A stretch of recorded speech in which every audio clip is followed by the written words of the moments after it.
With Bray Wyatt teasing a potential return and more, this is Wrestling Hub. My name is John, and you're watching the Wrestling Report for June 1st. Before we get into the rest of the video, make sure you subscribe to Wrestling Hub and turn on all notifications to stay up to date with everything in the world of pro wrestling. Also, don't forget to follow us on Instagram at Wrestling Hub Official, and also follow us on Twitter at Wrestling_Hub.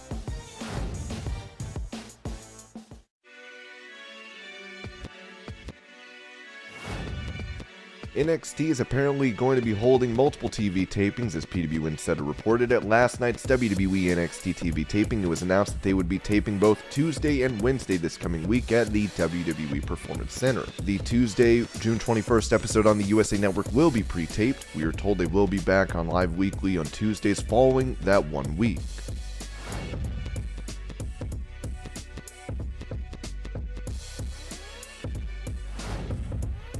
With WWE celebrating John Cena's 20th anniversary, June has been declared John Cena Month. WWE was forever changed on June 27, 2002, when a then unknown powerhouse by the name of John Cena stormed onto SmackDown for the very first time. Answering an open challenge issued by Kurt Angle, Cena boldly declared himself an agent of ruthless aggression before paintbrushing the Olympic gold medalist across the face. The rest, as they say, is history. 16 world title reigns, countless attitude adjustments, and numerous Hollywood blockbusters later, Cena's debut remains a watershed moment in sports entertainment lore. The introduction of arguably the biggest superstar of the modern era, if not WWE history. In honor of the upcoming 20-year anniversary of that seminal night, WWE is paying tribute to the C Nation leader throughout June with the launch of Cena Month. Starting today, keep your eyes locked on WWE social platforms to celebrate all things John Cena. The festivities include a brand new episode of WWE Playback featuring the C Nation leader breaking down his own debut, Cena-themed editions of WWE Top 10 and WWE Playlists, a bevy of rare and unseen photos, tons of classic throwback videos, and much more. Join the celebration by sharing your favorite Cena moments and memories all month long using the hashtag Cena Month.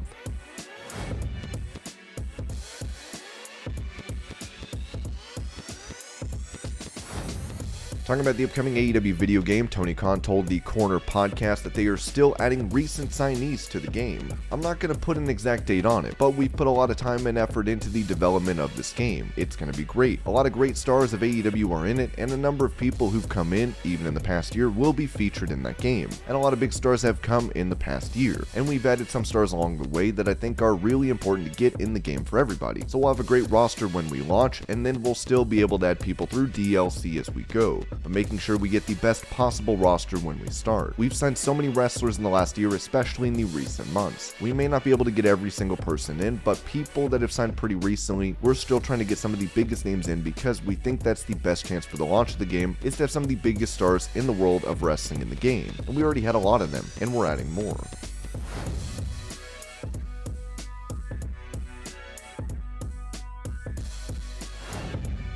After calling out a public school district in Florida over a video of his niece being bullied, Chris Jericho spoke to KTLA about the incident, saying, "My niece was bullied very badly in Tampa. There's a video of it which is very brutal. I wanted to try and put some light to it, not just because she's my niece, but because the situation was horrible. I wanted to stand up for her and everybody else that's been bullied, every other kid that doesn't have a famous uncle who can go on Twitter and post that video. They patted themselves on the back after disappointing the bully. There are warning signs that need to be moved on and need to be addressed. Action needs to be taken."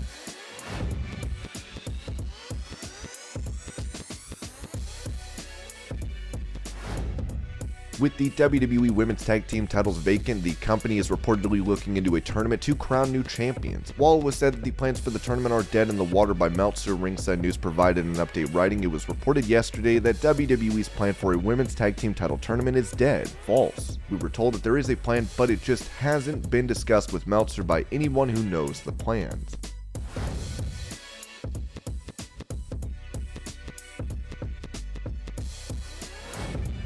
During an appearance on the Believe in Pro Wrestling podcast, AEW star Ricky Starks talked about his abilities on the microphone, claiming he is the best at roasting others. Really, no one in wrestling is as good when it comes to roasting. Sometimes I may have something loaded in the chamber that I've thought of right before I've gone out. Sometimes they just come off the top of my head. We have a lot of corny people, it's terrible, and this is why some of these people get made fun of by people like me. I'm a very quick-witted person. I have a very silver metal tongue. I will slice through you. You may be able to beat my ass, but I can make you cry.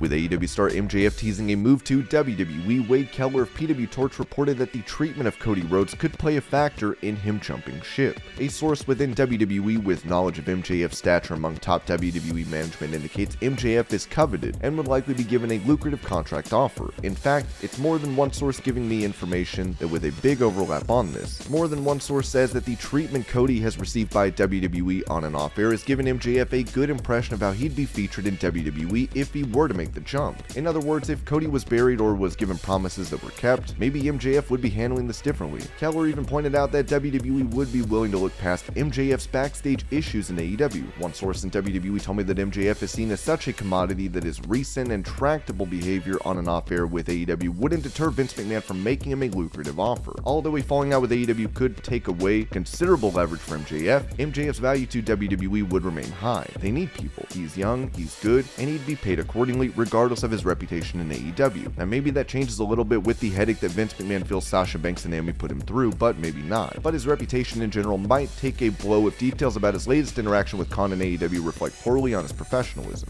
Speaking about the possibility of MJF going to WWE, Booker T noted on his Hall of Fame podcast that he thinks MJF will be treated like a star. The thing with MJF, does it have some bite to it? Is it something that could really happen? I think so. I really think a guy like MJF, a lot of people say if he goes to WWE, he's going to get buried. I think if MJF went to WWE, he would be one of the biggest stars this world has ever seen. Just because I think like this as well. In AEW, who's talked about the most there? In an upward scale, in a positive way, as far as perhaps being the next big star as far as professional wrestling goes. My thing is, this dude really does have all the cards, and it's just about how he plays them.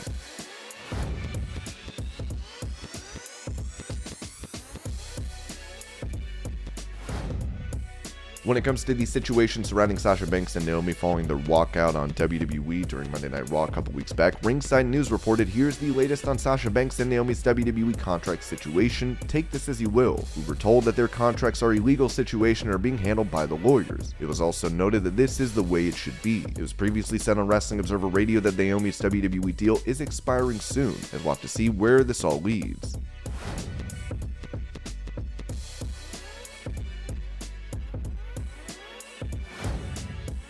Following his shocking release from WWE last year, fans have been wondering what is next for Bray Wyatt. While he's been out of action for a long time, he recently took to Twitter to hint at a return, writing, "Everything good that's ever happened to me first came a period horrible suffering. I never ask why, I just wait for the rough part to end. I was chosen for whatever reason, and I've got stuff to do. It doesn't hurt anymore, it burns. I'm ready now. I'm tired of waiting, tired of hearing irrelevant clowns speculate how I'll be perceived, tired of hearing about my greed, my desire questioned. Wherever and whenever I decide to return, I'll remind everyone why they know my name. Again and again, believe in me. I found it."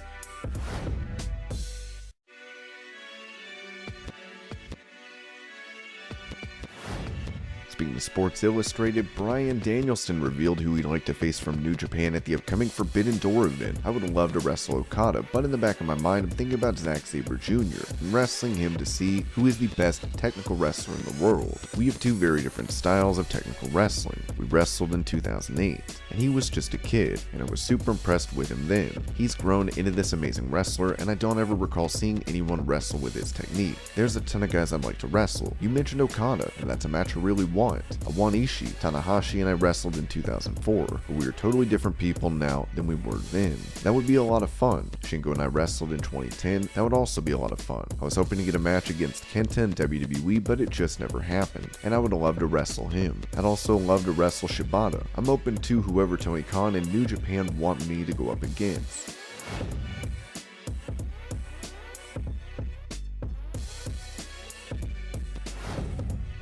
After defeating Hangman Page and becoming the AEW champion, Tony Khan announced that CM Punk would be teaming with FTR to face Max Caster and Gun Club on Dynamite. MJF is also set to speak on Dynamite, with the AEW president having this to say on the Corner podcast about him being part of the promotion's success. "I can't. He's been a big part of the company from day one, but I can't really speculate on what he's been saying about stuff that is unrelated to his match with Wardlow. It's not related to what we're talking about on television. No, I'm not surprised, for a variety of reasons. Coming out of this weekend, as of now, and everything he's done in AEW, he's been a huge part of the success of the company, and he's signed here for a long time. It's 2022, and 2024 is a long way away."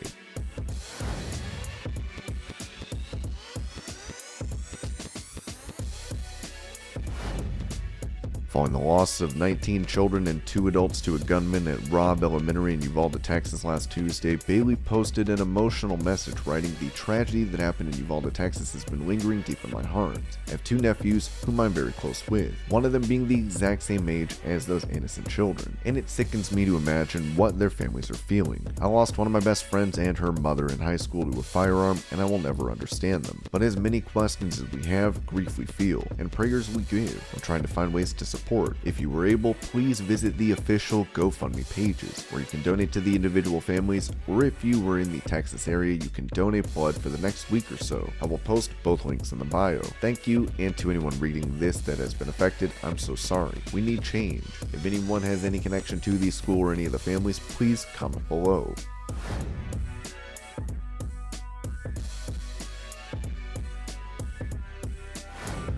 During the Hardys' appearance on Talk Is Jericho, Jeff revealed that Sting pitched doing a risky maneuver that they were not so keen on doing themselves. That swanton from the window ledge, it was so sketchy up there because it was not even a foot wide. Sting that day said, "If you don't want to do it, I'll do it. I'll dive onto a group of people." It was then revealed that Sting overheard Darby Allin telling Matt Hardy that he found a ledge anyone could jump from. As Matt recalled, they were talking about it and Darby said, "I found this cool ledge that somebody can jump off of, maybe onto a bunch of guys." You can see Sting looking back and you can tell his wheels are turning. He looks at me and goes very aggressively, "Matt, you don't want to jump off that, do you?" "Well, if it fits, I will. It's not really my wheelhouse. But if it fits to where I jump off, I will." He goes, "I'm sorry. The reason I'm saying this is because I'll do it if you want me to." Jeff had already been volunteered by Darby to do it with the swanton. And this was your pro wrestling news update. I hope you're all having a great day. Thank you so much for watching, and I'll see you later.